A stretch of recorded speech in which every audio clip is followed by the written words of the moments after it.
Cities across eastern Iowa are seeing higher than normal levels of nitrates in the water. In Des Moines, the problem's gotten so bad that lawn watering has been prohibited. But cities like Cedar Rapids and Iowa City have stayed relatively unfazed at this point. And KCRG TV9's Abigail Curtin spoke with a water expert to try to find out why.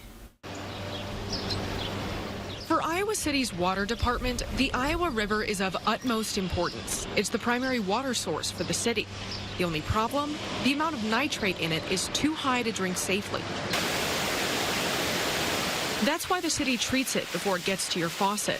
But there's only so much Iowa City's water department can do to solve it. Nitrates are a dissolved ion, so dissolved ions in solution are harder to remove because they're dissolved in the solution.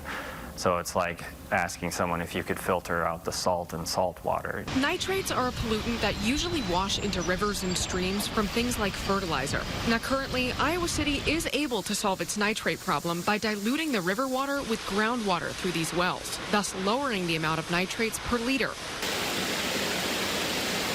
But if the level of nitrates continues to rise, they may have to rely more on groundwater, and that creates its own set of problems. When you start to get to be a larger size community, you can't rely on groundwater because you just can't get enough out of it.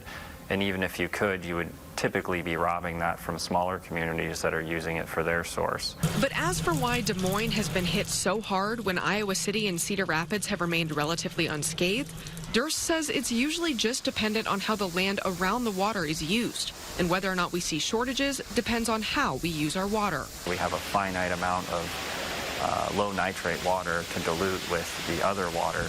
So if we have a higher demand, then we're going to have more issues. In Iowa City, Abigail Curtin, KCRG, TV9 News. Now, your